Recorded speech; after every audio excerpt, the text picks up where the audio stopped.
কাজল খাটের উপরে শুয়ে আছে। কাজলের বুকের উপর কোনো কাপড় নেই। কাজলের ফিগার যেন ভেসে আছে। দেখলে নিজেকে ধরে রাখা খুব কষ্ট হয়ে যায়। দরজা দিয়ে উঁকি মারতেই রিপনের চোখ পড়ল কাজলের উপর।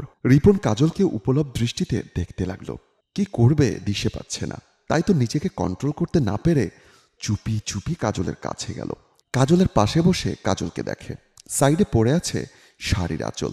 রিপন শাড়ির আঁচল নিয়ে আস্তে আস্তে বুকের উপরে দিতে যাবে, এমন সময় ললিতা এসে দেখতে পেল কাজলের আঁচল ধরে টানাটানি করছে রিপন। রিপনকে দেখে ললিতা নিজেকে আর কন্ট্রোল করতে না পেরে দ্রুত গিয়ে রিপনের পেছন থেকে কলার চেপে ধরে বলতে লাগলো, তুই আমার দেবর হয়ে আমার ছোট বোনের শরীরের দিকে কুনজর দিস? তোর কি একটুও বিবেকে বাঁধল না?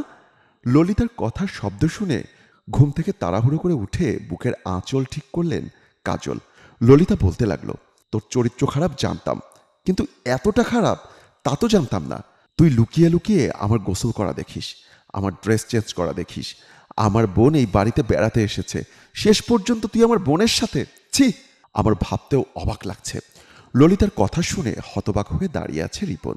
মুখ দিয়ে যেন কোনো কথা বের হচ্ছে না। কি বলবে কিছুই বুঝে উঠতে পারছে না। থতমতো খেয়ে বলতে লাগলো, ভাবি, আপনি যা দেখেছেন ভুল দেখেছেন।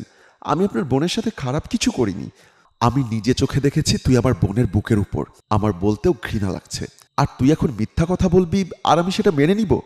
এ কথা বলে রিপনের কলার ধরে টানতে টানতে বাহিরে নিয়ে আসলো। ওদের পিছে পিছে আসলো কাজল। সোফার উপর বসে বাবা চা খাচ্ছে। এর মাঝে ললিতা রিপনের কলার ধরে টানতে টানতে বাবার সামনে আসলেন।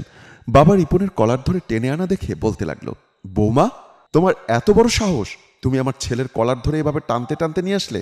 আমার ছেলে কি করেছে? আপনার ছেলে কি করেছে সেটা আপনি আপনার ছেলেকে জিজ্ঞাসা করুন।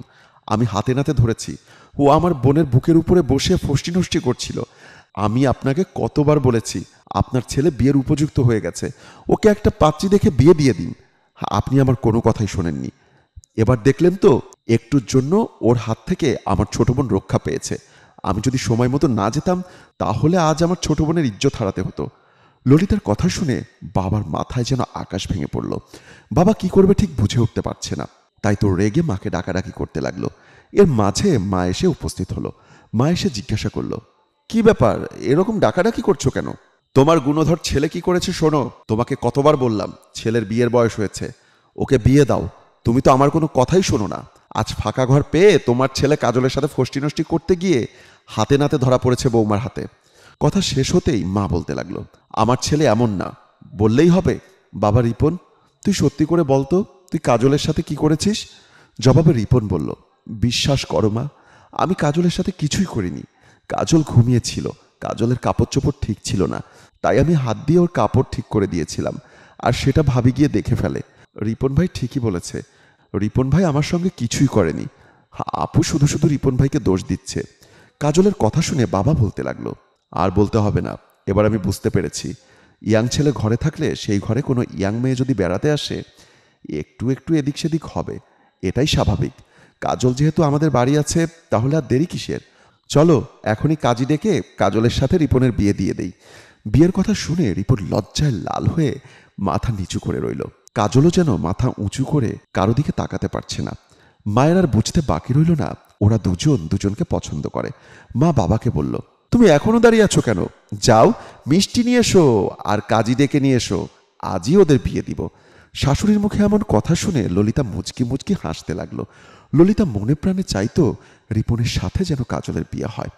বন্ধুরা, বাড়িতে যদি অবিবাহিত ছেলে থাকে অবশ্যই অবিবাহিত মেয়ে নিয়ে বেড়াতে আসলে চোখে চোখে রাখবেন, না হলে এমন দুর্ঘটনা আপনার জীবনেও ঘটতে পারে।